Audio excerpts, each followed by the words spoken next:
twin sisters in a movie is a tough thing, being believable, but 7 of you is a very tough thing. And you all interact like sisters. Did one of you like take a real big sister role?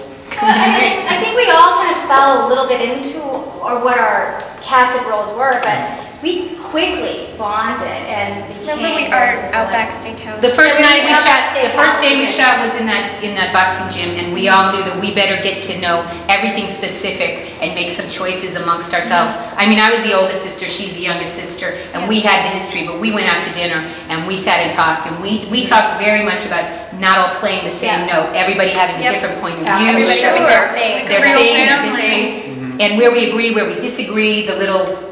You know, she was like my baby, you know, we didn't kind of see eye to eye. You know, we had made those choices very consciously so that when we and we really bonded, I think, over that dinner and just became very close, and it was so much fun. We were laughing all the time. And David's actually really great at creating this atmosphere where you feel like you're working with friends and family, and, you know, so it was such a relaxed, fun set to begin with, and it was allowed to laugh a lot. Yeah. Well, he's a master of orchestrating chaotic scenes with a lot of people. Yeah, we always had coverage with all those stars, but he somehow manages. And this time, with all of you, and Mark, and Christian, and Melissa, and Amy, it is just masterful, you know. The living room scene specifically, I feel exactly that way. I remember that day we were all crammed. All of us were crammed in that small space. It was hot, it was late, and they were just pouring smoke into the room, and I just felt like I was sitting and just watching magic happen.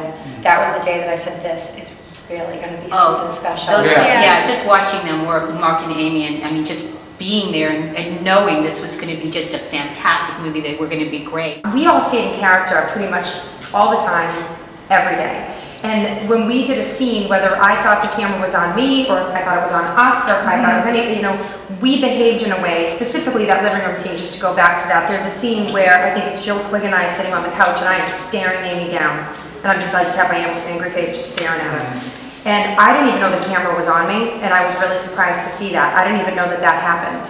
You know what I mean? Yeah, most of us felt like that. Yeah, and you know, some of the things that happened on the porch scene, I didn't even realize that the camera. But you guys are all in character all the time. You're outside the restaurant, the melee, in the courtroom following. Yeah. You were fantastic. Oh. Just your presence. I mean, you didn't have to have words. On Jenna in the gym with Christian, fantastic. Thank you. Oh, yes. By the way, you were fantastic in that the cake scene too. Oh, thank you. No words, but you know, just right there. Thank you so much. The large group, 7 of you, you end up dividing into taking sides of the in the kitchen. Absolutely, Sure, and that was emphasized by David, was that, you know, there's Dad, and then there's Mom. He basically was like, all right, who's going to be on whose side? Like, and we decided before we started, and he made us choose. He actually made us choose whose side we were going to be on right there. First day I was on the set, I hadn't met her, and I was following David because I was going to the hair thing. I was walking really fast past the trailer, and she was in her doorway, and David's like, Melissa, that's Sandra, she's playing Red Dog. And I had just been halfway in my costume, and I was shuffling by, and she goes, tie your shoes. And like from that moment, I knew no matter what, there was not one second where you didn't believe she was our mother. The way she treated us from day one. Absolutely. Was like with that authority, and we developed a very love. maternal familial relationship with her specifically, I think, very much. And we knew our job was to back her. I think almost all of us cried in that living room. When I watched the movie, I still feel I went through like her daughter and their sister, and at the end, I cried. A lot of people, I think, cry at the end of the movie or get emotional. But I wasn't crying at the end of a movie. I was crying because Mickey won. My brother Mickey won the fight. I still feel that way. That's how strong. Because you were a ward, right? And the rest of the girls are Eklunds. No. I'm an She's an Eklund, I'm an Eklund, and Dickie's an Eklund. My last name is Eklund. But she's a ward. Well, yeah, there's a little. Oh, I see. It's a gray. Ward. Mickey's a ward, so. And Mickey and I are actually Irish twins. Little Alice and Mickey are Irish twins. Oh, really? Wow. Yeah. The car scene. Yes, my favorite. You all fit into that one car? It wasn't quickly. Actually, I thought it was like, it wasn't, we were packed in there, but it was so... Yeah, no, they don't make cars like that. It's like 2 sofas. Like 3 of us in the front. And it was, you know, one of my funnest parts of that was like, you don't hear anything, but we all were like determined what we were going to do. And Erica comes walking down the stairs. She goes to get into the front door, and Beaver comes up and pushes her. And then Beaver pushes her out. Like, I mean, the two, and I'm like, I don't even know why you bother. They're never going to let you do it. She's like, shut up. It's not fair. Just get in the car. And we're all just like doing all of this as we're, you know, and so it felt very much like we were, this is what you do all the time. This is like, this happens every single time. And you all got in a matter of seconds and all got out and I was Hit some trash cans. Hit the trash can. I mean, Melissa just took off and went screeching down. That's how we get in the car. Like, there's time. Also, Melissa Leo is very, very funny. Very funny. Just the sort of stuff that would keep you feeling like a family between takes and stuff. And she got a whole thing with you. And did you, you know, listen, honey, did you leave your chapstick in the dryer? I'm not buying you another chapstick. That was the whole. She would just make up funny stuff in a Boston accent. Oh yeah. I'm not buying you another chapstick. Yeah, we would just like banter with her between takes. There wasn't, we were just between takes joking around with her. Very funny. And she's also really, I thought, so gracious because like, I know with, at least with the three of us, I'm sure, with it, like, she kind of pulled us aside one day and was like giving us this lesson on movie, you know what I mean? Like she, and not just the technical aspect of it, but just kind of embracing us and walking with us to it and just helping us learn things that you need to know in your business. Very like, cool. But it was done in a very loving manner. She did that with us in a motherly way of like, now you have to take care of the other girls because you've done this before. David's strength as a director.